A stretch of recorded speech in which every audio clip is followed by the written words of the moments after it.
नमस्कार. श्री स्वामी समर्थ सर्वांना.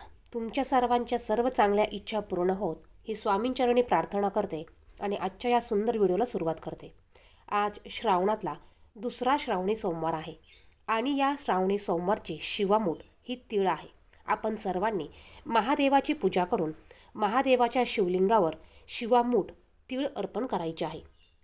त्याचप्रमाणे आपल्याला पहा, या श्रावण महिन्यामध्ये शिवतत्व हे इतर दिवसांपेक्षा जास्त मोठ्या प्रमाणात कार्यरत असते आणि त्यामुळेच जर का आपण या श्रावण महिन्यात काही उपाय केले आणि ते अगदी मनापासनं आणि भक्तिभावाने श्रद्धेने केले तर याने आपल्या नक्कीच कठीणातील कठीण इच्छा पूर्ण होतात. आणि असाच एक उपाय आपल्याला संध्याकाळी करायचा आहे. संध्याकाळी आपल्याला दिव्याखाली ही एक वस्तू ठेवायची आहे. यामुळे एका रात्रीतून आयुष्याचं सोनं होईल. कितीही कठीण इच्छा असेल ती पूर्ण होईल. माता लक्ष्मी आपल्यावर प्रसन्न होईल आणि लक्ष्मी आपल्या घरात अखंड वास करेल. जर का तुम्हाला पैशाच्या कुठल्याही समस्या असतील, पैशाच्या अडचणी असतील, लक्ष्मी तुमच्या घरात येत आहे परंतु ती टिकत नसेल, ती स्थिर राहत नसेल, पैसा तुम्ही कमवतात पण तो योग्य मार्गाने खर्च होत नसेल, तर असा हा अत्यंत प्रभावी उपाय आपण संध्याकाळी आवर्जून करायचा आहे. हा उपाय आपल्याला संध्याकाळी 3 सांजच्या टायमाला करायचा आहे.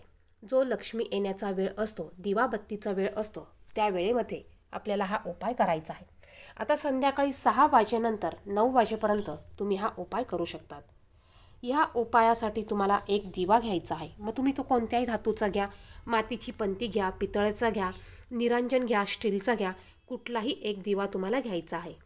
या दिव्यामध्ये तुम्हाला एक जोड वात घालायची आहे आणि या दिव्यामध्ये तुम्हाला शुद्ध गाईचं तूपच घालायचं आहे. माता लक्ष्मीला जर का तुम्हाला प्रसन्न करून घ्यायचं असेल तर तुम्हाला या दिव्यामध्ये शुद्ध गाईचं तूप तुम्हाला घालायचं आहे. त्यानंतर ज्या वेळेस तुम्ही हा उपाय करणार आहात त्याच्या अगोदर तुम्हाला महादेवांची पूजा करून घ्यायची आहे.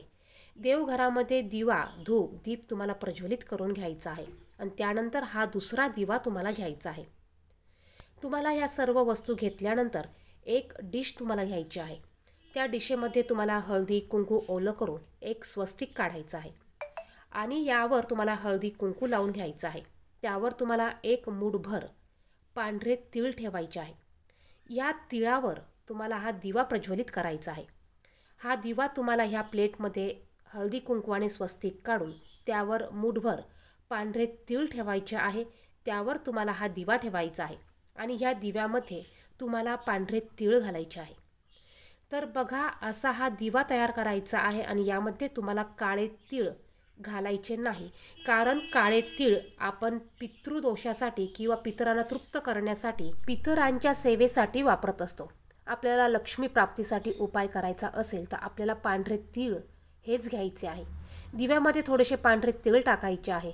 त्याचप्रमाणे माता लक्ष्मीने आपल्याकडे आकर्षित व्हावं, आपल्या घराकडे खेचल्या जावी, पैशात पैसा हा यावा, यासाठी तुम्हाला 2 अखंड लवंग आणि 2 हिरवी विलायची तुम्हाला दिव्यामध्ये टाकायची आहे. आणि असा हा दिवा तुम्हाला आपल्या देवघरामध्ये तुम्ही जिथेही शिवलिंग ठेवलेलं असेल त्यासमोर तुम्हाला प्रज्वलित करायचं आहे.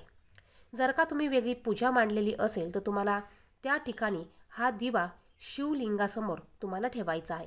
त्यानंतर दिव्याला हळदी कुंकू अक्षता फूल वाहून तुम्हाला नमस्कार करायचा आहे, दिव्याची पूजा करायची आहे आणि भक्तिभावाने तुमची जी पण काही इच्छा असेल, इच्छा पूर्ण होत नसेल ते इच्छा तुम्हाला सांगायची आहे. जर का पैशाच्या काही प्रश्न असतील, पैशाच्या काही समस्या असतील तर त्या समस्या तुम्हाला सांगायच्या आहेत. यानंतर तुम्हाला 108 वेळा महामृत्युंजय मंत्र पठण करायचा आहे. जर का वाचायला येत नसेल किंवा पुस्तक नसेल तर तुम्ही गुगलवर सर्च करू शकतात किंवा मग तुम्ही यूट्यूबला लावून द्या आणि तो तुम्ही श्रवण करू शकतात. यामुळे महादेव आपल्यावर प्रसन्न होऊन आपल्या सर्व इच्छा आकांक्षा पूर्ण होतात. आपल्या घराची, पतीची प्रगती होते, मुलांची प्रगती होते, अडलेले कामं आपले मार्गी लागतात. अडलेल्या ज्या पण तुमच्या इच्छा असतील त्या या उपायाने नक्कीच पूर्ण होतील.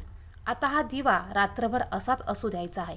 दुसऱ्या दिवशी हा दिवा उचलून घ्यायचा, स्वच्छ करून घ्यायचा आणि पुढच्या उपायासाठी तुम्ही हा दिवा पुन्हा वापरू शकतात.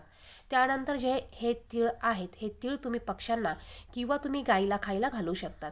तर असा हा अत्यंत प्रभावी उपाय महादेवांची कृपा प्राप्त करून घेण्यासाठी, माता लक्ष्मीला प्रसन्न करून घेण्यासाठी तुम्हाला आवर्जून करायचा आहे. धन्यवाद. श्री स्वामी समर्थ.